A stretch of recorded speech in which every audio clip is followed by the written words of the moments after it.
দুর্যোধন। তো দুর্যোধন যখন ওনাকে ঘর থেকে বেইজ্জতি করে বার করেন, কি কারণে বার করেছিলেন? যখন ভগবানকে অপমানিত করা হয়েছিল, ভগবান বললেন যে পঞ্চপাণ্ডবের জন্য যখন উনি শান্তি স্থাপনের উদ্দেশ্যে ভগবান গেছিলেন, তো ভগবান বললো যে কিচ্ছু না, তুমি 5টা গ্রাম ওদের দিয়ে দাও। তো বললো না, বিনা যুদ্ধে নাই দেব সুচাগ্রমে দিনী। তো দেননি, এবং তারপর ভগবানকে অপমানিত করা হয়, তো সেখানে প্রোটেস্ট করেছিলেন বিদুরজি। তো তারপর বিদুরজিকে নানান ভাবে অপমানিত করা হয়। তখন বিদুরজি বলে, রাখো তোমার বন্দুক, আমি চললাম। বন্দুক মানে ধনুকটা, হ্যাঁ, ধনুকটা দিয়ে বললো রাখো, আমি চললাম, গৃহত্যাগ করলেন। এবং এত অপমানিত করা হয়েছিল, অদ্ভুত বর্ণনা আছে ভাগবতমে। এবং সেটাকে ভগবানের কৃপা মনে করে উনি একদম মানে কি বলবো, হাসি মুখে উনি চলে গেছিলেন বাইরে ভক্তি ভজনের উদ্দেশ্যে। তো আবার তিনি 35 বছর পর আবার ফিরে এসেছেন, আবার ঘরে ফিরে এসেছেন। ঘরে ফিরে এই জন্য আসেননি, উনি আবার ভগবত ধাম উনিও চলে গেলেন। হ্যাঁ, তো সেটা আমরা আজকে একটু শুনবো। বিদুরজি আবার ভগবত ধামে উনি চলে গেলেন। কাকে? ওই কানা ধৃতরাষ্ট্রকে, তাকে উপদেশ দিবার জন্য এলেন তিনি আবার। হ্যাঁ, ধৃতরাষ্ট্রকে উপদেশ দিতে এসেছিলেন। অদ্ভুত বর্ণনা আছে এটা ভাগবতমে। হ্যাঁ, তো তখন যখন উনি বাড়িতে এলেন, এত আনন্দিত হলেন যুধিষ্ঠির মহারাজ। তো যুধিষ্ঠির মহারাজ তখন বলছেন কাকে? বিদুরজিকে। কি বলছেন? যে হে কাকা, আপনি আমাদের মনে রেখেছিলেন, আপনি যে 35 বছর বাইরে ছিলেন, আমাদের মনে পড়তো। যখন বিদুরজি 35 বছর তীর্থে ভ্রমণ করছিলেন, দুর্যোধন দ্বারা অপমানিত হয়ে গৃহত্যাগ করার পর, তারপর 35 বছর পরে যখন ঘরে ফিরে আসেন, বলছে কাকা আপনার মনে পড়ে, আপনি আমাদের সব দিক দিয়ে রক্ষা করতেন, সব দিক দিয়ে আপনি আমাদের রক্ষা করেছিলেন। কিভাবে? যেমন পাখি তার ডিমগুলো রক্ষা করে, ছোট্ট বাচ্চাগুলোকে রক্ষা করে, ঠিক তেমনি ভাবে আপনি আমাদের পক্ষপাত করেছেন। যেমন ভাবে পাখার মধ্যে লুকিয়ে রেখে পাখি ডিম এবং ডিম থেকে বাচ্চা হলে বাচ্চাগুলোকে রক্ষা করে, তেমনি আমাদের আপনি পক্ষপাত করেছেন। কিভাবে উদ্ধার করেছেন? আপনি বিষপান থেকে আমাদের উদ্ধার করেছেন। অগ্নিদাহ, বার্নাবত, সবাই শুনেছি আমরা মহাভারতে। বার্নাবতে অগ্নিদাহ করা হয়েছিল, অগ্নি প্রজ্বলিত করে দেওয়া হয়েছিল সেখানে। যাই হোক, ওনারা বেঁচে গেছেন, সেটা এক অদ্ভুত কথা আছে। সমস্ত কিছু থেকে আপনি আমাদের রক্ষা করেছেন। আপনি রক্ষা না করলে এতদিন আমরা পুড়ে মরে যেতাম, লাক্ষা ভবনে আমরা পুড়ে মরে যেতাম আমরা। হ্যাঁ, সেই দিনগুলোকে মনে করছেন যুধিষ্ঠির মহারাজ। হ্যাঁ, আর কাঁদছেন কাকার কাছে। একে কি বলে? এই যে কাঁদছেন, একে কি বলা হয়? একে বলে কৃতজ্ঞতা। একে কি বলে? কৃতজ্ঞতা বলে একে। হ্যাঁ, কিए हुए উপকার কো याद रखना। হ্যাঁ, কেউ আমার কিছু উপকার করেছে তা মনে রাখা। যেমন আমার উপকারের অন্ত নেই, এই যে সকলে আমার উপকার করে এসেছেন, এই যে আমাকে আমার মতো অধমকাজ ভাগবতের আসরে এখানে বসিয়েছেন প্রভুজিরা। হ্যাঁ, কি আছে আমার যোগ্যতা বলুন? ভাগবতের ব্যাসাসন এটা, হ্যাঁ, ব্যাসদেবজির আসন। তো সেখানে কত বড় যোগ্যতা আমাকে এনারা প্রদান করেছেন, সে আসনে আমাকে বসার সুযোগ দিয়েছেন। তা আলাদাভাবে আমাদের দুইজনা, বিশেষ করে যে শ্যামহরি কীর্তি প্রভু, আমাদের চৈতন্য প্রসাদ প্রভু, দুইজনের আলাদা আলাদা উপকার। একজন কৃষ্ণ ভক্তি দিয়েছেন, একজন কৃষ্ণ ভক্তিতে সহায়তা করেছেন, এবং দুঃখের দিনে সামনে এসে দাঁড়িয়েছেন। কে? শ্যামহরি কীর্তি প্রভু। তবু আমি তাদের বকতে থাকি, তাদের মূর্খ হয়েও তাদের উপদেশ দিতে থাকি আমি। কৃতজ্ঞতা এবং কৃতজ্ঞতা জ্ঞান দিতে থাকি তাদের আমি। কৃতজ্ঞতা হচ্ছে, কৃতজ্ঞতা কি? কৃতজ্ঞতা। যুধিষ্ঠির মহারাজ কি ছিলেন? কৃতজ্ঞ ছিলেন। আর কৃতজ্ঞ হচ্ছে কি হয়ে উপকার কো ভুল জানা। কেউ আমার কিছু উপকার করলো, সেটা ভুলে যাওয়া। হ্যাঁ, কেউ আমার উপকার করেছে তা ভুলে যাওয়া। খুবই জঘন্য পাপের গিনতিতে আসে এই কৃতজ্ঞতা। এই কৃতজ্ঞতাটা খুব জঘন্য পাপের গিনতিতে আসে। যেমন গুরুপত্নী গমন, মাতৃপিতৃ হত্যা। চিন্তা করেছেন কত মানে বড় অপরাধ এটা? যেমন মাতৃপিতৃ হত্যা, মা বাবাকে হত্যার সমান মানে অপরাধ এটা। হ্যাঁ, ঠিক তেমনি কৃতজ্ঞতা। মহারাজ যুধিষ্ঠির কৃতজ্ঞ নন, উনি হচ্ছেন কৃতজ্ঞ। কারণ উনি কাকার সমস্ত উপকার মনে রেখেছেন, এবং সেই দিনগুলোই আজ উনি চর্চা করছেন। হ্যাঁ, মহারাজ বলছেন যে বৃন্দাবনের এক মহাত্মা বলতেন যে একবার এক সপচ মানে চন্ডাল, আমি বলেছি এর আগের কথাতে, বড় কথাটাই। সপোজ মানে হচ্ছে চন্ডাল শ্মশানের ধারে কুকুরের মাংস বানাচ্ছিল। সে চন্ডাল কি বানাচ্ছিল? কুকুরের মাংস বানাচ্ছিল। কোথায়? শ্মশানের ধারে। জায়গাও পবিত্র না, আর বানাচ্ছে কিসের মাংস? কুকুরের মাংস। হ্যাঁ, হাঁড়িতে করে। হাঁড়িটা ঢাকা দেওয়া ছিল কুকুরের চামড়াটা দিয়ে। চামড়াটা ছুলেছে যে গোটা কুকুরটাই খাবো আর কি। হ্যাঁ, তো সে কুকুরের চামড়াটা দিয়ে হাঁড়িটা ঢাকা দেওয়া ছিল। ঠিক তখন এক ব্যক্তি ওই রাস্তা দিয়ে যাচ্ছিল। এক ব্যক্তি ওই রাস্তা দিয়ে পার হয়ে যাচ্ছিল। হ্যাঁ, ওকে দেখে চন্ডাল কি করলো? মাংসটা লুকিয়ে দেয় উনান থেকে নামিয়ে।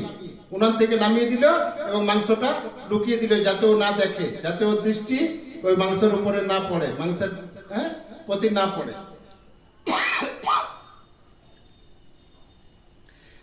তো এই ব্যাপারটা এক ব্যক্তি দূর থেকে দেখছিল। ওদের দুজনের মাঝে আরেকজন ছিল, ও দূর থেকে দেখছিল যে ওকে দেখে ও মাংসটা লুকিয়ে দিল। হ্যাঁ, সে এসে জিজ্ঞাসা করেছে, ভাই সাহেব আপনি ওকে দেখে লুকিয়ে কেন দিলেন মাংসটা? তখন সেই সপোজ চন্ডাল বলে যে ওর দৃষ্টি যদি আমার ওই মাংসে পড়ে যেত তা ফেলে দিতে হতো, তাহলে ওই মাংসটা ফেলে দিতে হতো যদি ওর দৃষ্টি আমার মাংসের উপরে পড়তো। হ্যাঁ, তার খাবার উপযুক্ত থাকতো না, অশুদ্ধ হয়ে যেত। তখন ওই ব্যক্তি বলেন, যেহেতু শুদ্ধতাই বাকি আছে, হ্যাঁ, বানাচ্ছ শ্মশানের ধারে, আর সেটা আবার কুকুরের মাংস, এতে শুদ্ধতা কি আছে, আর কি অপবিত্র হতো তোমার? হ্যাঁ, তখন সপোজ বলেন, তবুও এখন এই মাংস আমার খাবার উপযুক্ত, কিন্তু দেখে নিলে ওই মাংস অশুদ্ধ হয়ে যেত, আমাকে কি হতো? ফেলে দিতে হতো। বলছে কেন? কি কারণে? কি কারণে ফেলে দিতে হতো? বলছে কেননা উনি হচ্ছেন কৃতজ্ঞ।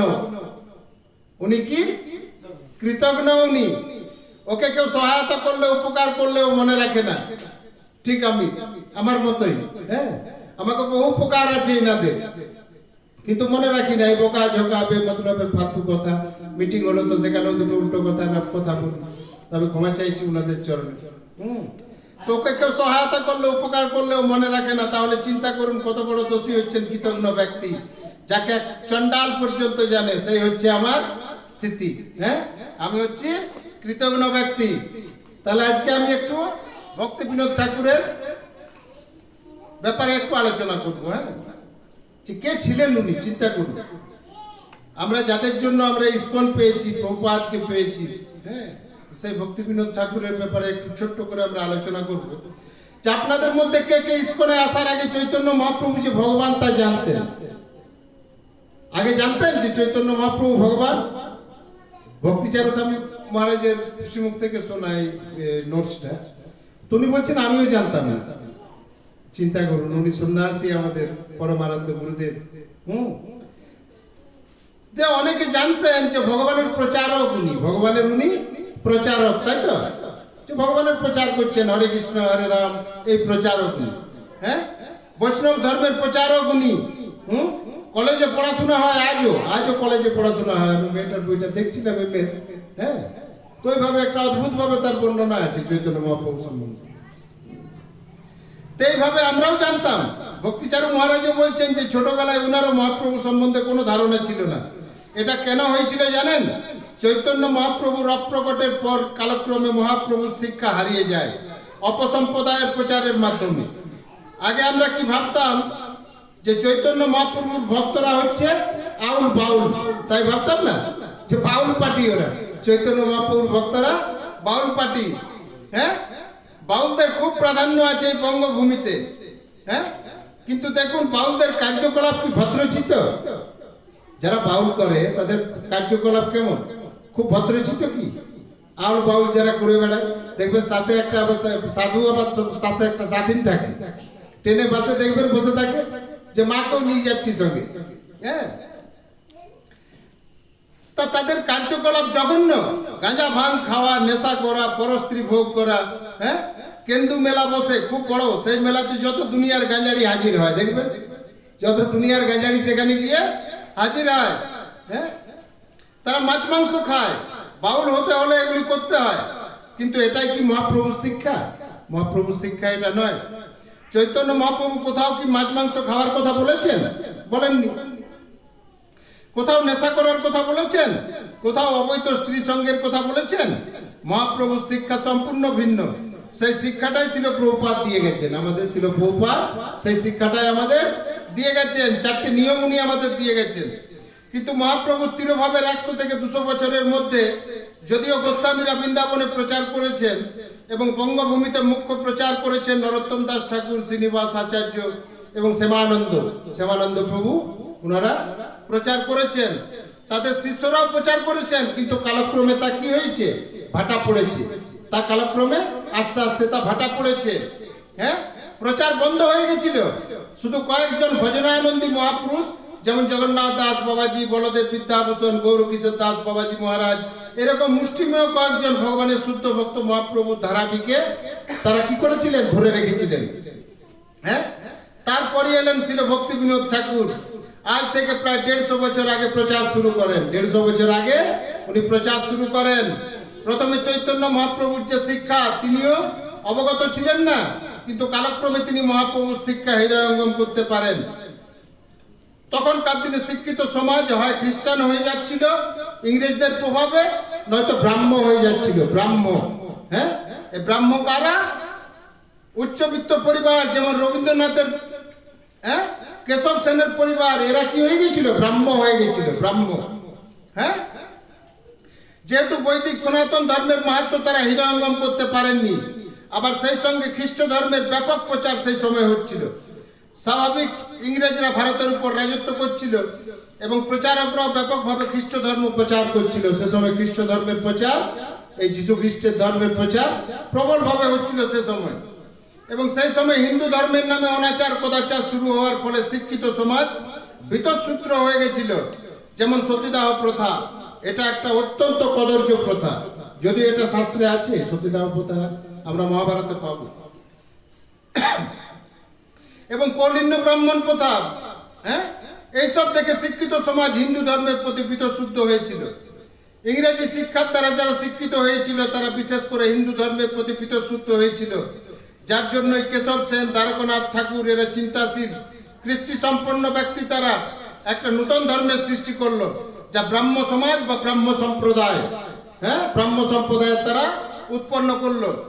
এরা ব্রাহ্ম সমাজের মানুষেরা শিক্ষিত মানুষদের খুবই প্রভাবিত করেছিল, খুব প্রভাবিত করেছিল।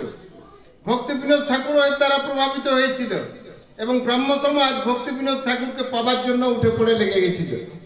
হ্যাঁ, ব্রাহ্ম সমাজ ভক্তি বিনোদ ঠাকুরকে পাবার জন্য উঠে পড়ে লেগেছিল। হ্যাঁ, কারণ তিনি ছিলেন উচ্চ শিক্ষিত, তিনি উচ্চ শিক্ষিত ছিলেন, সুবুদ্ধি সম্পন্ন ব্যক্তি, সুবুদ্ধি দক্ষতা সম্পন্ন ব্যক্তি ছিলেন। সেই সময় ভক্তি বিনোদ ঠাকুর চৈতন্য মহাপ্রভু সম্বন্ধে অবগত হন এবং একদিন এই ব্রাহ্ম সমাজের সবাই ভক্তি বিনোদ ঠাকুরকে বক্তৃতা দেওয়ার জন্য অনুরোধ করা হয়েছিল। সেই সবাই চৈতন্য মহাপ্রভু সনাতন ধর্মের যে শিক্ষা সেটি তুলে ধরেছিলেন। তিনি কে? ভক্তি বিনোদ ঠাকুর। ভক্তি বিনোদ ঠাকুর তখন চৈতন্য চরিতামৃত খুঁজে পাচ্ছিলেন না। তিনি বহু কষ্টে একটি গ্রন্থ পেলেন, হাতে লেখা একটি পাণ্ডুলিপি। সেটা বঙ্গভূমিতে নয়, পেলেন সেটা কোথায়? উড়িষ্যাতে। সেটার থেকে তিনি অমৃত প্রবাহ ভাষ্য লিখে ছাপাতে শুরু করেন। তখন সবেমাত্র ছাপানো মুদ্রণ যন্ত্রের আবির্ভাব হয়েছে। এটা প্রায় 1875 এমনি সময় ভক্তি বিনোদ ঠাকুর চৈতন্য চরিতামৃত ও অমৃত প্রভাব ভাষ্য সহ চৈতন্য ভাগবত সংগ্রহ করে ছাপালেন। কে? ভক্তি বিনোদ ঠাকুর। এবং নিজেও তিনি লিখতে লাগলেন এবং উনার লেখা জৈব ধর্ম নামে এক গ্রন্থ, যা অপূর্ব। এই গ্রন্থে সমস্ত গ্রন্থের সারবস্তু পাওয়া যায়। মাতাজিরা পাঠ করেন, আমার এখন পাঠ করে হওয়া ওঠেনি। এই জৈব ধর্ম নামে এক গ্রন্থ, যা অপূর্ব। এই গ্রন্থে সমস্ত গ্রন্থের সারবস্তু পাওয়া যায়। এবং বহু কবিতার মাধ্যমে তিনি চৈতন্য মহাপ্রভুর শিক্ষা দিয়ে গেলেন। কে?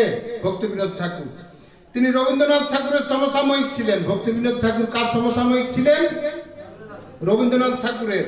হ্যাঁ, আজকে রবীন্দ্রনাথকে সকলেই চেনেন, কিন্তু খুবই দুঃখের বিষয় যে বাঙালি সমাজ ভক্তি বিনোদ ঠাকুরকে চেনে না।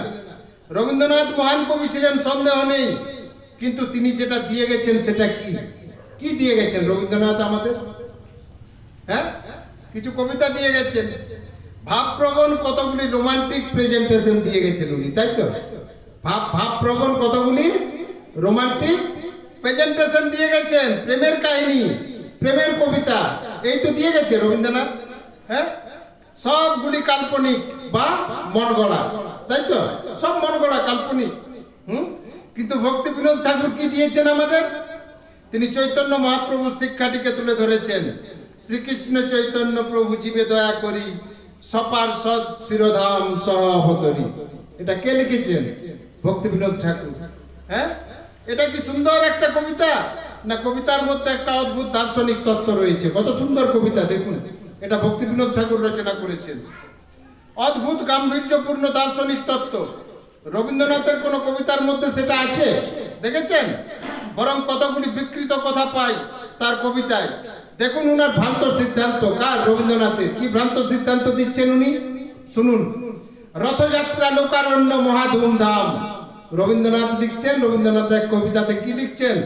যে রথযাত্রা লোকারণ্য মহা ধুমধাম, ভক্তেরা লুটায় পথে করেছে প্রণাম। ভক্তেরা লুটায় পথে করেছে প্রণাম। রথ ভাবে আমি দেব, পথ ভাবে আমি। রথ ভাবে আমি দেব, পথ ভাবে আমি, আর মূর্তি ভাবে আমি দেব, হাসে অন্তর্যামী।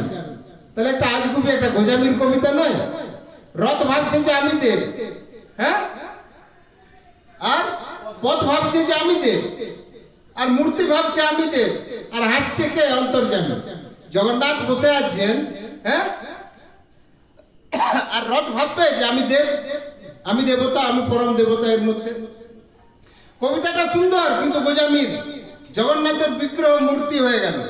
তিনি যেহেতু ব্রাহ্ম ছিল তাই নির্বিশেষবাদী ভগবানের রূপের কথা যদিও বলছে, কিন্তু ভগবানের সবিশেষ যে রূপ সে সম্বন্ধে কোনো ধারণা ওনার নেই রবীন্দ্রনাথের। এই কথাটা কে লিখেছেন, কে বলেছিলেন এই কথাটা? ভক্তিচারু স্বামী গুরু মহারাজ। এবং খুব মানে একটা ঝড় বইছিল, খুব ঝড় বইছিল এই কথাটা যখন উনি ইউটিউবে বলেছিলেন, খুব ঝড় বইছিল। হ্যাঁ, সে সম্বন্ধে কোনো ধারণাই নেই ওরা। মন গড়া কতগুলি তথ্য দিয়ে গেছেন রবীন্দ্রনাথ। হ্যাঁ, কিন্তু ভক্তি বিনোদ ঠাকুর দেখুন, উনার কবিতা এমন কোন গোজামিল দেখেছেন? ভক্তি বিনোদ ঠাকুরের উনার কবিতা কেমন? দৈন আত্মনিবেদন গোত্রিত্বে বরণ, অবশ্য রক্ষিবে কৃষ্ণ বিশ্বাস ও পালন। কত সুন্দর কথা ভক্তি বিনোদ ঠাকুর দিয়ে গেছেন আমাদের। হ্যাঁ, এই তত্ত্বগুলি কবিতার মাধ্যমে কত সুন্দর তিনি প্রকাশ করেছেন। রবীন্দ্রনাথের কবিত্ব রয়েছে অবশ্যই, এ ব্যাপারে কোনো সন্দেহ নেই। যেমন আমার মাথা নত করে দাও হে তোমার চরণ তলে। কিন্তু ভক্তি বিনোদ ঠাকুর কি বলছেন তার অপোজিটে? তার উল্টো কি বলছেন ভক্তি বিনোদ ঠাকুর? রবীন্দ্রনাথ কি বলছেন? যে আমার মাথা নত করে দাও হে তোমার চরণ তলে। সেখানে ভক্তি বিনোদ ঠাকুর কি বলছেন? মানস দেহ গেহ যো কিছু মোর, অর্পিলু তুহা পদে নন্দ কিশোর। মানস দেহ গেহ, আমার মন, আমার দেহ, মানস আমার মন, আমার দেহ, আমার গেহ। গেহ মিন্স আমার গৃহস্থে যারা আছে, আমার সংসারের সমস্ত, আমি কি করলাম? আপনার চরণে অর্পণ করলাম। হ্যাঁ, মানস দেহ গেহ যো কিছু মোর, অর্পিলু তুহা পদে নন্দ কিশোর। হে নন্দ কিশোর, আমি তোমার চরণে অর্পণ করলাম। তো বিশ্বকবি কার হওয়া উচিত ছিল? ভক্তি বিনোদ ঠাকুরের ছিল কিনা? হ্যাঁ, একেবারে সোজা কথা। মহাপ্রভুর তত্ত্ব দর্শনের ভিত্তিতে তিনি এগুলি লিখে গেছেন। দার্শনিক তত্ত্বগুলি কত সুন্দর কবিতার আকারে লিখে গেছেন তিনি। তিনি শুধু বাংলায় নয়, সংস্কৃতে, ইংলিশে, সমস্ত ভাষায় তিনি কবিতা তিনি রচনা করেছেন আমাদের এই ভক্তি বিনোদ ঠাকুর। তা ওনারা প্রাতঃস্মরণীয়, ওনাদের স্মরণ করা উচিত। হ্যাঁ, আর ওনাদের স্মরণ করলে আমাদের ভক্তিতে আরো মানে দীর্ঘদিন আমরা টিকে থাকতে পারবো এবং আমরা তবে ভগবত ধামের আশা করব। যদি ভক্তি বিনোদ ঠাকুর, ভক্তি সিদ্ধান্ত সরস্বতী ঠাকুর এবং প্রভুপাদের, হ্যাঁ, ওনাদের যে আদর্শ, ওনাদের যে ইনস্ট্রাকশন, সেগুলো যদি আমরা পালন করে চলি তবেই আমরা আগে বাড়তে পারবো আমরা। এরপর আমরা, সময় একটু আছে তো বুঝি, এরপর আমরা একটু বিদুরজির ব্যাপারে আমরা একটু আলোচনা করব। হ্যাঁ, তা মহাভারত থেকে বিদুরজিৎ দেখুন, শাস্ত্র বলছে যে শাস্ত্র কিসের সমান? গাভীর সমান। শাস্ত্র হচ্ছে গাভীর সমান। গোয়ালা যদি পারফেক্ট না হয় তাহলে কি হবে? হ্যাঁ, দুধের জায়গায় রক্ত বার করে দেবে, তাই তো? দুধ দুইতে গিয়ে কি হবে? রক্ত বার হয়ে যাবে, তাই তো? হ্যাঁ, দুধ বার করার কলা জানা না থাকলে ওই থন দিয়ে রক্ত বার করে দেবে। আমি, আপনি, আমরা সকলে শাস্ত্র বোঝাতে গিয়ে দুধের জায়গায় রক্ত বার করে ফেলবো। আমরা শাস্ত্র বোঝাতে গিয়ে যদি সাধুগুরু বৈষ্ণবের শ্রীমুখ থেকে না শুনে আমরা যদি এইভাবে মন গড়া যদি আমরা শাস্ত্রের আলোচনা করতে থাকি, যেমন এখন হয় চারিদিকে। আমি কালকেই আমাদের এক বন্ধু আছে, আমার ছোট ভাইয়ের মতো মহাদেব, আমাদের কিনাইটি, তো তার সাথে এই ইয়ে নিয়ে আলোচনা হচ্ছিল, কি বলে এই যে কীর্তনিয়া। তো কীর্তনিয়া তাকে আমি দেখালাম ভাগবতের থেকে কোট করে, যে দেখ কানে আঙুল দিয়ে সেখান থেকে উঠে চলে যাওয়া উচিত, এবং যারা টাকা নিয়ে যারা ভাগবত এইভাবে যারা পরিবেশন করে, তো তাদের মুখে হরিকথা শোনা উচিত নয়। আমি দেখালাম যে ভাগবত থেকে, তো আমি দেখালাম ওনাকে ভাগবত, এবং উনি আশাই করেননি যে এত বড় একটা মানে মহাসমুদ্র আছে ওর ফোনটার মধ্যে। হ্যাঁ, ভাগবত আমি যখন ওকে দেখালাম, এবং আমাদের হয় জনজাগতিক বিচারে যে আমাদের ভাগবত গীতা আমরা সকলে বলি না, অনেকেই বলে যে ভাগবত গীতা, যারা একটু ডিপলি এর ভেতরে না ঢুকেছে, উপাদের সান্নিধ্যে না এসেছে, তারা ভাগবত গীতাই বলে।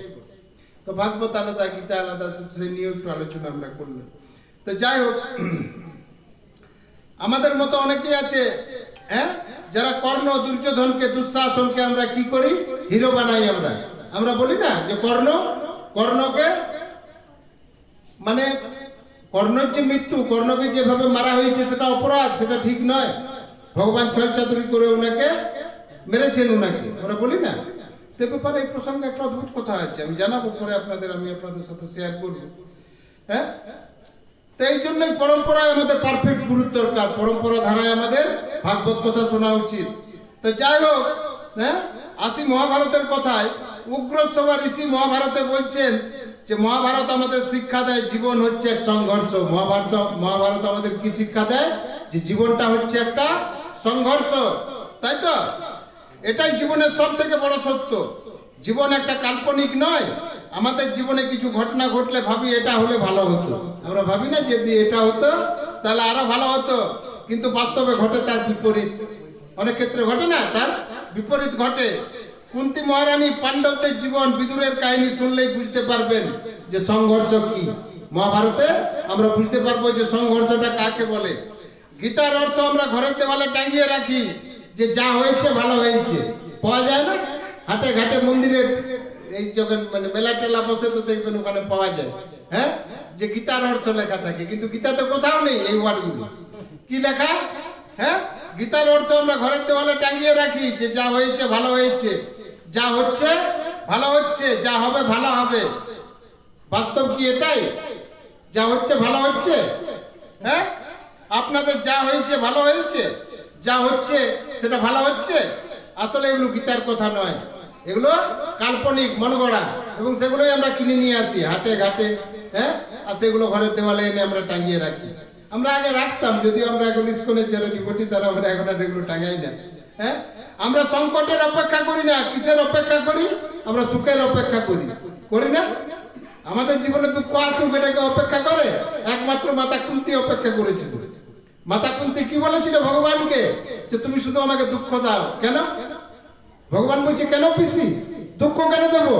বলছে দুঃখ দিলে তবেই তো তুমি আমার সাথে থাকবে। আজ আমার সুখের দিনে তুমি তো চলে যাচ্ছ আমাকে ছেড়ে। যেদিন আমি দুঃখে পরিপূর্ণ ছিলাম সেদিন তুমি আমার সাথে ছিলে।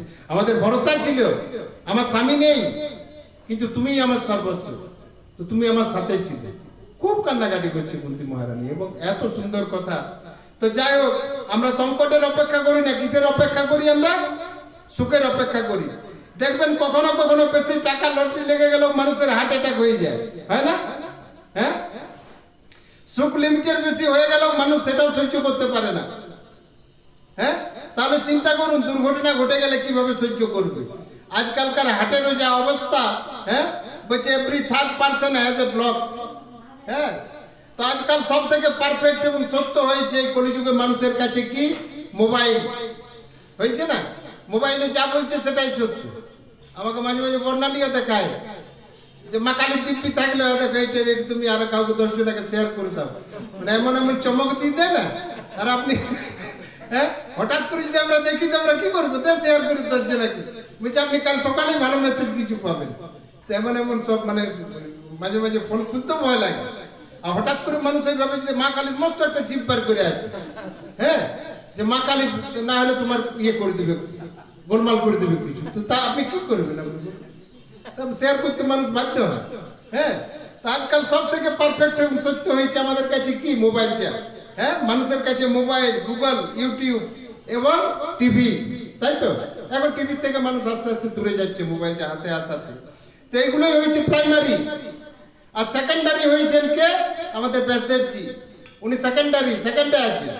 হ্যাঁ, আর ফার্স্টে হয়েছে মোবাইল।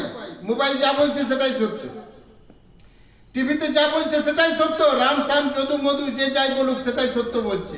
দ্বিতীয় স্থানে আছেন ব্যাসদেবজি। শাস্ত্র, আমাদের এই শাস্ত্র, এটা দ্বিতীয় স্থানে আছে। আমি সাধুগুরু বৈষ্ণবের মুখে শুনে মহাভারতের 2-4 পাত্র পাত্রী জীবন চরিত্র ছোট্ট করে আপনাদের কাছে বলার চেষ্টা করব। হ্যাঁ, বারবার আমরা মিথ্যাটা যদি শুনতে থাকি সেই মিথ্যাটাই সত্য হয়ে যায়। বারবার যখন একটা মিথ্যা কথা, আমি এবারে কথাতে বলেছিলাম এই ইয়েতে আমাদের ভগবানের যে জন্মের যে লীলা কাহিনী আমাদের এখানে আলোচনা হয়েছিল, যে বারবার যখন মিথ্যা কথা একটা আমরা শুনবো, আমি একটা দৃষ্টান্ত দিয়েছিলাম না, যে ওই 3 জন ঠক যখন একটা সেই গরু ওই ছাগল নিয়ে যাচ্ছিল। হ্যাঁ, তো তাই তো হলো যে বারবার মিথ্যা কথা ওনাকে বলা হচ্ছে যে ওটা, হ্যাঁ, ওটা ছাগল নয়, কুকুরের বাচ্চা আপনি নিয়ে যাচ্ছেন। তো ঠিক তাই, বারবার আমরা মিথ্যাটা যদি শুনতে থাকি সেই মিথ্যাটাই সত্য হয়ে যায়। এবং আপনি যখন সত্যটা তাদের কাছে স্থাপন করতে যাবেন, আপনি হয়ে যাবেন মূর্খ, আপনি মিথ্যাবাদী হয়ে যাবেন তাদের কাছে। এই অপবাদ আপনাকে কে দেবে? না, যার বিচারধারা রাবণ, দুর্যোধন, কর্ণ, দুঃশাসন নামক চরিত্র দ্বারা হরণ হয়েছে। যাদের দুঃশাসন দ্বারা, যাদের বিচারধারা রাবণের দ্বারা, দুর্যোধনের দ্বারা, কর্ণের দ্বারা যাদের চরিত্র যাদের হরণ হয়েছে। ওই কর্ণই বলেছিল দুঃশাসনকে, যে দুঃশাসন এ তো এমন এক স্ত্রী, এর কাপড় কেন একে নগ্ন করে দিলেও কোনো পাপ হবে না। কে বলেছিল? কর্ণ। আর কর্ণকে আমরা কোথায় মাথায় চাপিয়ে রাখি? হ্যাঁ, চিন্তা করুন সে কি বলছে। সেও ছিল তাদের বড় দাদা, সেও পরে জেনেছিল, তাহলে সে কি কথা বলছে দেখুন। হ্যাঁ, এই বিচার দুর্যোধনের মনে, দুঃশাসনের মনে আসেনি, কর্ণের মনে এসেছিল। চিন্তা করুন, তাকে আমরা হিরো বানাই। হ্যাঁ, ব্যাসকৃত মহাভারতের প্রথম অধ্যায়ে ব্যাসদেবজি মহাভারতের উদ্দেশ্যে বলছেন যে কেন মহাভারত আমি রচনা করব। মহাভারত আমি রচনাটা কেন করব? প্রথমেই আমি কুরুকুলের ব্যাপারে বর্ণনা করব। আমি প্রথমেই মহাভারতের প্রথমে কার বর্ণনা করব? এই কুরুকুলের ব্যাপারে বর্ণনা করব।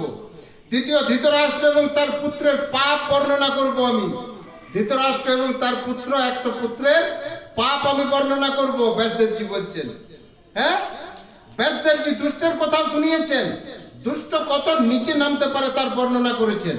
দেখুন, যখন দুঃশাসন মৃত্যু মুখে, দুঃশাসনকে মারা হচ্ছে, মৃত্যু মুখে আছে, তো তখন পর্যন্ত তার কোনো অনুশোচনা যে আমি কেন করেছি বা আমার ভুল হয়েছে, এই অনুশোচনা তার মনের মধ্যে ছিল না। দুঃশাসনের মনে কি বলছিল মৃত্যু মুখে? যেই হাত যা দিয়ে আমি ওর বস্ত্র হরণ করতে চেয়েছিলাম, কিন্তু সেই মূর্খ মহিলা তার সৌন্দর্য আমাকে দেখাতে চাইছিল না, মৃত্যুর মুখে পড়ে আছে জমিতে। হ্যাঁ, আর তখন কি বলছে? হাত দিয়ে আমি তার কাপড় খুলতে আমি চাইছিলাম, কিন্তু তার সৌন্দর্য আমাকে সে মহিলা দেখাতে চাইছিল না। এই হচ্ছে দুঃশাসন। দেখুন দুষ্ট কত নিচে নামতে পারে, দুষ্ট কত নিচে নামতে পারে, মৃত্যু মুখে আছে, ও জানে যে আমার মৃত্যু হবে। হ্যাঁ, আমরা সেই সমাজে বাস করি যেখানে পুত্র প্রাপ্তির জন্য ওঝার কথাতে অন্যের পুত্রকে আমরা বলি দিই। আমি এই কথাটা বলেছিলাম, এই কথাটা আগেও আমরা পুরনো মন্দিরে একবার আলোচনা হয়েছিল। আমি মানে প্রত্যক্ষদর্শী আমরা এটা দেখেছিলাম। আমি রাঁচিতে যখন ছিলাম আমি দেখেছিলাম যে পুত্র প্রাপ্তির জন্য পরের পুত্রকে সে বলি দিয়ে দিল। আমরা গেছিলাম সেখানে, ওই বিএমপি আর মিলিটারি পুলিশ, তারপরে ওই ঝাড়খণ্ড পুলিশের সাথে আমরাও গেছিলাম। এত পাবলিক ওখানে কাট্টা হয়েছিল, মার দাঙ্গা শুরু হয়েছিল। তা আমরা সেই সমাজে বাস করি যেখানে পুত্র প্রাপ্তির জন্য ওঝার কথাতে অন্যের পুত্রকে আমরা বলি দিই। হ্যাঁ, আমরা বড়দের কাছে শুনতাম যে খাবার সময় কাছে কেউ থাকলে তাকে না দিয়ে খেলে কি হয়? পেটে ব্যথা হয়। আমরা শুনতাম না বড়দের কাছে? হওয়া উচিত। কি বলছেন প্রভুজি? যে হওয়া উচিত, উচিত কিনা? আপনি কেক খেয়ে যাচ্ছেন আপনি, আর আপনার পাশে একটা ছেলে আপনার মুখটার দিকে তাকিয়ে বসে আছে, তা আপনার পেটে ব্যথা হবে না? তাকে তো একটু ভেঙে দেওয়া উচিত, উচিত কিনা? একটা গরিব দেখবেন, একটা গরিব, আমাদের মহা ধুমধাম করে বিয়ের পার্টি হচ্ছে, আর তার পাশে দেখবেন কিছু গরিব ছেলে দাঁড়িয়ে থাকে প্যান্ডেলের বাইরে, তো তাকে ডেকে তাদেরকেও খাওয়ানো উচিত, কিছু না হলে লাস্টে তাদেরকে খাওয়ানো উচিত। হ্যাঁ, আপনি একা কিভাবে খেতে পারেন? 500 লোক খাবার খাচ্ছে, তার মধ্যে অনেকের সুগার। দেখুন কি বলছেন বাবুজি, যে 500 লোক একটা প্যান্ডেলের মধ্যে খাবার খাচ্ছে, আর তার মধ্যে অনেকের আবার সুগার আছে, বিপি হাই আছে, কিন্তু কে যাচ্ছে? সে খাচ্ছে না প্যান্ডেলে এসে বসে, হ্যাঁ, তবু ভোজ বাড়িতে রাজকীয় খাবার খেয়ে যাচ্ছে। আর অপরদিকে প্যান্ডেলের বাইরে মানুষ দুবেলা খাবার জোটে না। আপনি আশীর্বাদ কিভাবে পেতে পারেন? আমরা বলি না যে আমার মেয়েকে এসে আশীর্বাদ করবে, আমার পুত্রের বিয়ে হলো, আমাকে আমার ছেলেকে একটু আশীর্বাদ করবেন এসে। প্যান্ডেলের বাইরটাতেই তো মানুষ না খেয়ে আছে, তো সেখানে ওইখানে আপনার আশীর্বাদ পেতে পারেন আপনি? হ্যাঁ, এত নিচে নেমেছে মানুষ, সেলফিশ হয়েছে, অজ্ঞান মানুষের মধ্যে ভরে গেছে, যার জন্যই আমাদের আজকে এই অবস্থা। এবং তৃতীয় ব্যাসদেবজি বলছেন আমি পাণ্ডবদের কথা শোনাবো। ব্যাসদেবজি কি বলছেন? আমি পাণ্ডবদের কথা শোনাবো। প্রভুপাদজি বলেছেন ধার্মিক পাণ্ডবদের কথা আমি শোনাতে চাই। প্রভুপাদজি কি বলছেন? ধার্মিক পাণ্ডবদের কথা আমি শোনাতে চাই। আমরা বলি না যে ভালো করলে ভালো হবে, খারাপ করলে খারাপ হবে, কিন্তু মহাভারত শেখাচ্ছে ভালো করলেই যে ভালো হবে তার কোনো গ্যারেন্টি নেই। ভালো করলেই যে ভালো হবে তার কোনো গ্যারেন্টি নেই। পাণ্ডবরা কারো ক্ষতি করেছিল? কিন্তু তারা তো দিনের পর দিন কাঁদতো, তারা কাঁদতো না? দিনের পর দিন কষ্ট ভোগ করতো তারা, হ্যাঁ, কিন্তু তবু ভালো করে যেতে হবে। এর নাম হচ্ছে পাণ্ডব, এর নামই হচ্ছে তবু আপনাদের ভালো করেই যেতে হবে। আপনি যতই দুঃখ পান আপনাকে ভালো করে যেতে হবে। আর এই ভালোটার নাম হচ্ছে পাণ্ডব। হ্যাঁ হ্যাঁ, এর নাম হচ্ছে ধর্ম। তাদের কোনোদিন প্রশ্ন ছিল না, কাদের? পাণ্ডবদের। তাদের কোনোদিন প্রশ্ন ছিল না যে আমরা তো কোনোদিন কারো খারাপ করিনি, তবু আমাদের সাথে এমন হচ্ছে কেন? আমাদের সাথে এমন কেন হচ্ছে? ওনারা এই প্রশ্ন ভগবানকে কোনোদিন করেনি। বারে কুন্তী মহারানী ভগবানের কাছে প্রার্থনা করতেন যে হে কৃষ্ণ, তুমি আমাদের দুঃখ দাও, তাহলেই সব সময় তোমাকে স্মরণ করতে পারবো। এক বৃদ্ধ বাবা তার ছেলেকে বলছে যে দেখো বাবা, আমি ভেজিটেরিয়ান হওয়ার জন্য বাইরে যেতে পারতাম না। আমার মতো এক বাবা ছেলেকে কি বলছে যে আমি ভেজিটেরিয়ান হওয়ার জন্য বাইরে যেতে পারতাম না। কেন? সব জায়গাতে ভেজিটেরিয়ান পাওয়া যায় না, ভেজ পাওয়া যায় না। হ্যাঁ, কুটুম্বিকতা ভালো করে রাখতে পারিনি, বিদেশে যাওয়ার সুযোগ হলেও যেতে পারিনি, তাই তুমি বিচার করে দেখবে ভেজ হবে না নন ভেজ হবে। তার ছেলেকে কি উপদেশ দিচ্ছে? যে তুমি বিচার করে দেখবে যে তুমি ভেজ হবে না নন ভেজ হবে। তারা তো চিন্তা করুন আমাদের বিচার কোথায় নেমেছে। হ্যাঁ, সত্যের উপর স্থির থাকার শিক্ষা দিল কি? দিল না। দিল কি সত্যের উপর স্থির থাকার? যে না তুমি ভেজই হবে, কোথাও না কোথাও জুটবে, কিছু না হলে ফল খেয়ে পার করবে। হ্যাঁ, কুন্তীর জীবনে সুখ ছিল, দ্রৌপদীর জীবনে সুখ ছিল, যুধিষ্ঠিরের জীবনে সুখ ছিল? ছিল না। কিন্তু যদি তাদের সুখ এবং দুঃখ চয়েস নিতে বলেন, ওনারা কোনটা নেবে? দুঃখটাই নেবে। ওনারা দুঃখটাই নেবেন। যার জন্য ধর্ম আপনাকে গ্যারান্টি দেয় না যে আপনার সাথে সব সময় ভালো হবে। হ্যাঁ, চতুর্থ আবার ব্যাসদেবজি কি বলছেন? চতুর্থ বলছেন যে গান্ধারীর ধর্মের ব্যাপারে আমি চর্চা করব। পঞ্চম, কুন্তীর সহনশীলতার আমি চর্চা করব। ভগবান কৃষ্ণের মহানতা, ভগবানের আমি কীর্তন করব, এবং বিদুরের প্রজ্ঞা আমি কীর্তন করব। কে বলছেন? ব্যাসদেবজি। মহাভারতে আমি এইগুলো দেখাবো, এগুলো রচনা করব। বিদুরের অদ্ভুত চরিত্র খুব শর্টে আপনাদের বলবো এবার, কেন এরপর আবার আছে কি বলে ভগবানের উদ্দেশ্যে আরতি হবে। তা আমাদের অন্তরের পরমাত্মার আওয়াজের সমান বিদুর হচ্ছে আমাদের অন্তরের পরমাত্মার আওয়াজের সমান। সমাজ বদলে গেছে, কিন্তু সবার ভেতর থেকে পরমাত্মা আওয়াজ করে, কিন্তু আমাদের হেডফোন সেটা শুনতে চায় না, আমাদের অহংকার শুনতে চায় না, শুনবো না। পরমাত্মার আওয়াজ আমরা অ্যাভয়েড করি দুষ্টু বুদ্ধির দ্বারা, কিন্তু পরমাত্মা আওয়াজ করা বন্ধ করে না। জন্মের থেকে মৃত্যুর দিন পর্যন্ত উপদেশ দেন। পরমাত্মা আমাদের ভেতর থেকে উপদেশ দেন। আমরা যখন কোনো ভুল কাজ করি তো আমাদের মনে হয় না যে এটা ভুল করছি। হৃদয় থেকে তো একটা আমাদের হয় যে ভগবান তো বলেন ভেতর থেকে যে না রে, তুই যে কাজটা করছিস সেটা ভুল নয়। কারণ যদি আমরা অনেক সময় হয় জানতে অজান্তে আমরা অনেকের ক্ষতিও করে ফেলি, তো সেটা ভিতর থেকে আমাদের জবাব দেয় যেটা এটা ভুল করছিস। হ্যাঁ, আমরা জন্মের থেকে মৃত্যুর দিন পর্যন্ত উপদেশ দেন, কোনো দিন ক্লান্ত হন না আমাদের পরমাত্মা। ঠিক তেমনি ব্যক্তিত্ব ছিলেন বিদুর। হ্যাঁ, ভাগবতে আছে ভগবান স্বধামে ফিরে গেছেন, উদ্ধবের সাথে বিদুরের দেখা হয়। উদ্ধবের সাথে 35 বছর যখন উনি গেছিলেন ভগবত চর্চার জন্য বাইরে, তখন উদ্ধবের সাথে দেখা হয় কার? বিদুরজির। এবং উদ্ধবের সাথে বিদুরের দেখা হয়। ভগবানের বিরহে ছিলেন সকলে, বিদুর সমেত অনেক প্রশ্ন করেন বিদুরজি উদ্ধবজিকে। সেই সময় উদ্ধবজি বিদুরজিকে বলেন যে ভগবান যখন সদামে ফিরে যাচ্ছিলেন তখন আপনার স্মরণ করছিল। চিন্তা করুন, ভগবান যাচ্ছেন সদামে, তো সেখানে সে সময় কাজ স্মরণ করছেন? বিদুরের স্মরণ করছেন। সেটা কে বলছেন? উদ্ধবজি বলছেন বিদুরজিকে যে আপনাকে স্মরণ করছিল, হ্যাঁ, আপনার কথা বলছিলেন। চিন্তা করুন, বিদুর কে ছিলেন? ভগবানের সখা ছিলেন? না। কে ছিলেন? ভগবানের গোপগোপী? না। কৃষ্ণের মাতা পিতা ছিলেন না। উনার স্থান কি ছিল? সামান্য দৃষ্টিতে দেখা যায় তো অর্জুনের মতো যশস্বী ছিলেন না, ভীমের মতো পরাক্রমী ছিলেন না, বিশ্বের মতো মহান ব্রতধারী ছিলেন না, যুধিষ্ঠিরের মতো রাজা হতে পারেননি, দুর্যোধনের মতো প্রতারক দুষ্ট ছিলেন না। কে ছিলেন তিনি? দাসী পুত্র ছিলেন না বিদুরজি? দাসী পুত্র ছিলেন।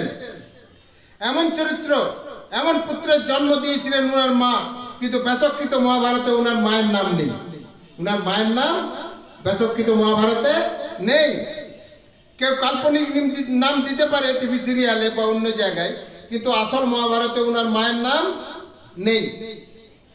ওনার পত্নী কে ছিলেন? বিদুরের দেবকীর বোন ছিলেন। দেবকীর বোন ছিলেন। দেবকের এক পত্নী ছিলেন যিনি শূদ্র ছিলেন, ওর পুত্রী পার্শ্ববী ছিলেন। তার বিবাহ বিদুরের সাথে হয়েছিল। উদ্ধবের মুখে শুনে বিদুর অভিভূত হয়ে যান, বিনম্র হয়ে যান, আশ্চর্য হয়ে যান, চোখ দিয়ে অশ্রু ঝরতে থাকে যে ভগবান আপনাকে স্মরণ করছিল যখন ভগবান সদামে যাচ্ছিলেন। ভগবান আমাকে স্মরণ করছিলেন। চিন্তা করুন, ভগবান পর্যন্ত যাকে মনে রাখেন সেই চরিত্র হচ্ছেন বিদুর। ভগবানের প্রতি আকর্ষিত হওয়া এবং ভগবান উনার প্রতি আকর্ষিত হওয়ার মধ্যে অনেক পার্থক্য আছে না? আমরা ভগবানের প্রতি আকর্ষিত হই, কিন্তু ভগবান আমার প্রতি আকর্ষিত হবে, সেটার মধ্যে পার্থক্য আছে না? হ্যাঁ, বিদুরের চরিত্র এত নিখুঁত হওয়ার কারণে জন্ম। সত্যবতী প্রথমে ভীষ্মদেবকে বলেন, মহাভারতে আমরা দেখতে পাই ভীষ্মদেব না বলেন, কারণ তিনি ব্রহ্মচারী ব্রতধারী ছিলেন। তখন ব্যাসদেবজিকে বলেন সত্যবতী।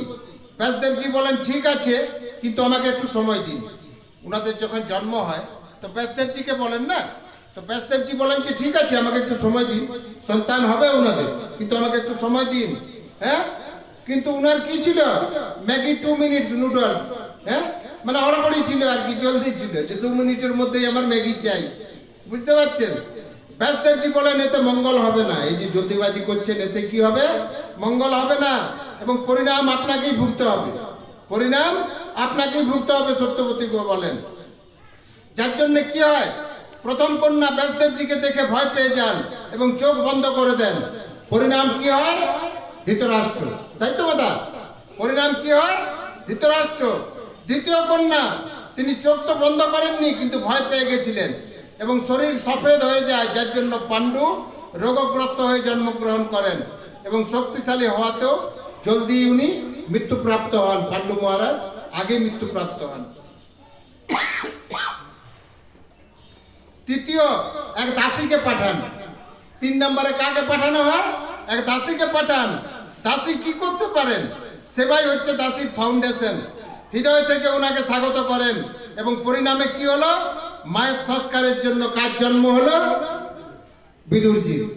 মায়ের সংস্কারের জন্য বিদুরজির জন্ম হলো, যার জন্য স্পষ্ট কথা বলার জন্য কোনোদিন ভয়ভীত হননি। কে? বিদুর। চিন্তা করুন, সবাই মনোনীত করেছেন ধৃতরাষ্ট্র রাজা হবেন, সব ঠিকঠাক। বিদুরজি উঠে পড়েন এবং বলেন যে নীতি অনুসারে কোনো অন্ধ রাজা হতে পারে না।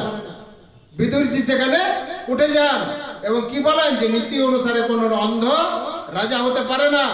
কখনো কখনো আমরা সত্য, হ্যাঁ, কি সত্যটা যে কি তা আমরা জানি, কখনো কখনো জানি আমরা, কিন্তু বলতে চাই না আমরা।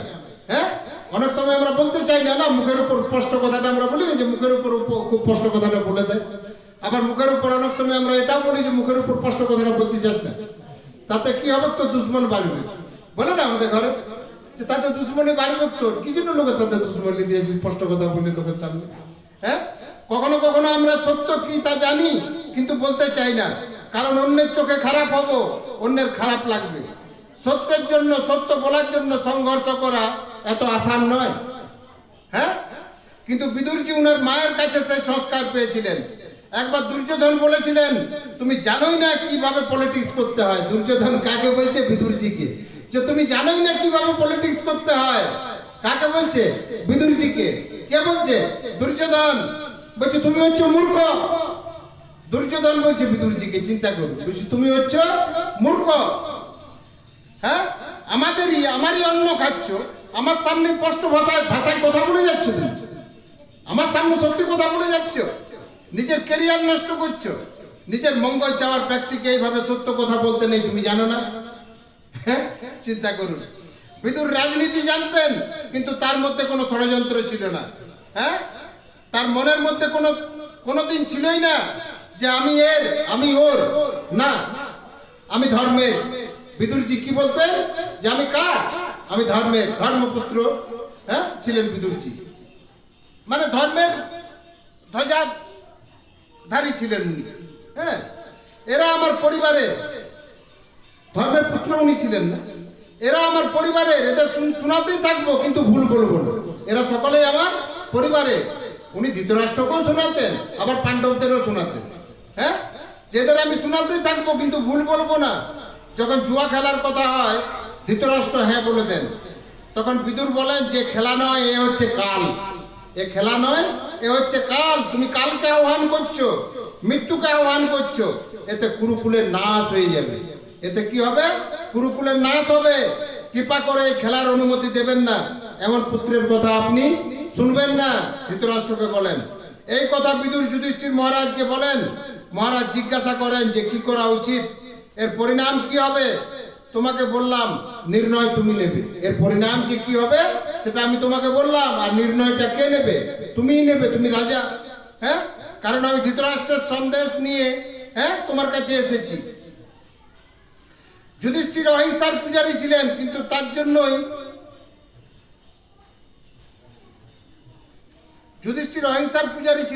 তার জন্যই বা মহাভারতে এত এত মানুষের মৃত্যুর কারণই হচ্ছেন যুধিষ্ঠির।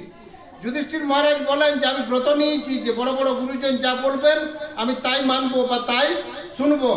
খুবই সুন্দরভাবে বর্ণনা করা হয়েছে মহাভারতে বিদুরজির। আচ্ছা দেখুন, আমি একটু সাইড হয়ে গেলাম, ওটা একটু অন্য প্রসঙ্গে আছে। তা খুবই সুন্দরভাবে বর্ণনা করা হয়েছে মহাভারতে বিদুরজির মৃত্যুটা। আর দুটো পাতা আছে।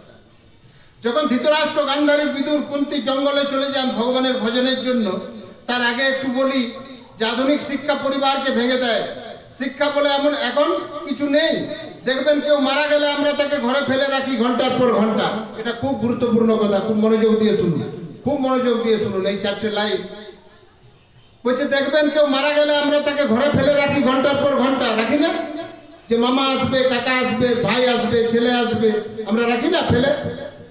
হ্যাঁ, মামা আসুক, কাকা আসুক, ভাই আসুক, কিন্তু শাস্ত্র বলছে মানুষের অগ্নি সংস্কার 12 ঘন্টার ভিতর করা উচিত। মানুষের অগ্নি সংস্কার 12 ঘন্টার মধ্যে করা উচিত। অগ্নি ভগবান বিষ্ণুকে অফারিং এর সময় হচ্ছে 12 ঘন্টার মধ্যে, নারায়ণকে। শরীর ফ্রেশ থাকে কতক্ষণ পর্যন্ত? 12 ঘন্টা পর্যন্ত, শাস্ত্র বলছে। শরীর মামা কাকা ভাইয়ের জন্য নয়, আমার শরীর অগ্নি নারায়ণকে অর্পণ করা হবে আমার জন্য, আমার শরীরের জন্য, পরিবারের জন্য নয়। শাস্ত্র থেকে কত দূরে চলে গেছি আমরা, দেখুন। হ্যাঁ, তাই কি বলছে? 12 ঘন্টা আমাদের শরীর ফ্রেশ থাকে। হ্যাঁ, তারা যখন জঙ্গলে চলে যান, কারা? এই যুধিষ্ঠিররা।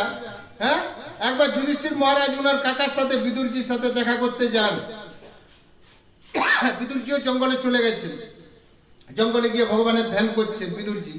তো যুধিষ্ঠির মহারাজ দেখা করতে গেছেন কার সাথে? বিদুরজির সাথে।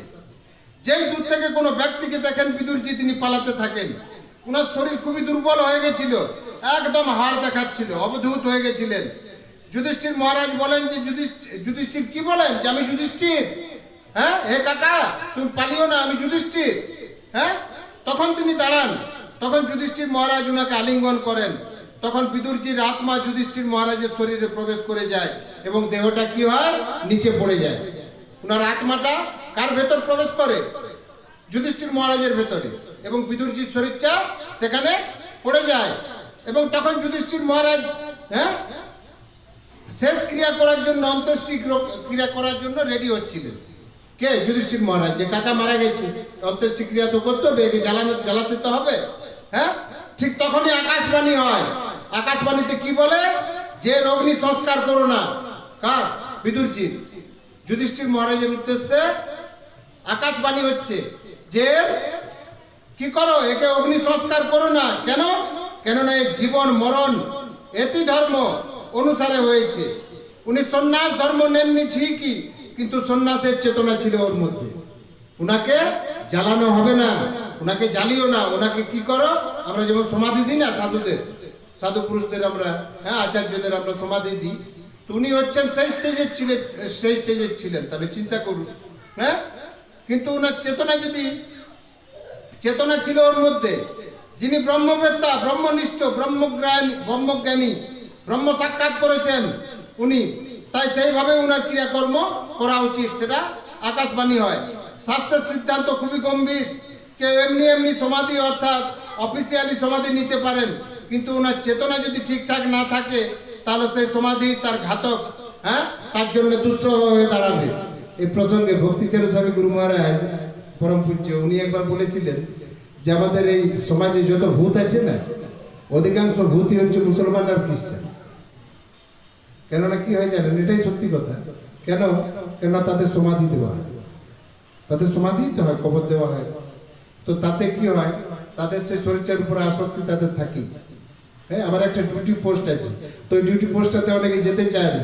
আর আমি ওখানে মালাটা নিয়ে যাই, রাতভর মালা জপ করি, ফুল নাইট মালা জপ। হ্যাঁ, তো যার জন্য আমি ওখানটাতে বেশি করে লাগাই। আমি বলে আমার ওইখানেই লাগাই। ভূতটাতে কম করে একবার দেখি যে, আমি শুনেছিলাম মহারাজের মুখ থেকে যে এখানে নাকি কবরস্থানে থাকে। তো যেখানে হরিনাম হয় সেখানে তো আসে না, একদম ফার্স্টটাতে। আপনারা যদি যান পঞ্চায়েত ড্যাম কোনোদিন দেখবেন, পঞ্চায়েত যেখানে শেষ হচ্ছে, মানে ঝাড়খণ্ডের যে শুরুটা, তো লাস্টে আমাদের একটা গুমটি আছে, আর গুমটিটার সাথেই লাগা আছে দেখবেন একটা বেড়া দেওয়া আছে, সেটা কবরস্থান। হ্যাঁ, তো এখানটাতে বেশ মজা পাওয়া যায়। আমি আরো বেশি অ্যাডভান্স হয়ে যাবি আমি যদি দেখি কেউ নাচানাচি করছি। তো হরিনামের দামি দেখি ধারে কাছে আসে না, তারা হয়তো উদ্ধার হবে। তো যাই হোক, ভক্তিচারু স্বামী গুরু মহারাজ কি বলেছিলেন, যে অধিকাংশ ভূতগুলোই হচ্ছে ওরাই। বুঝতে পারলেন? খুব মানে হাসির চলে উনি বলেছিলেন। হ্যাঁ, তো যার জন্যই বলছে যে, যার জন্য অনেক সন্ন্যাসী তাদের দেহান্তের সময় বলে দেন যে আমাকে সমাধিস্থ করো না, আমাকে কি করবে, জ্বালিয়ে দেবে আমাকে। হ্যাঁ, মহান আত্মার জন্যই সমাধি। প্রভুপাদ, রূপ গোস্বামী, ইনাদের জন্যই সমাধি। আজ হরিকথা এখানেই বিরাম দেবো। এমনি তো আমাদের অনেক মনে হয় বিলম্ব হয়ে গেল, লেট হয়ে গেল। হ্যাঁ, ক্ষমা করবেন আমাকে, ভুল ত্রুটি হলে নিজ গুণে ক্ষমা করবেন সকলে। আজ হরিকথা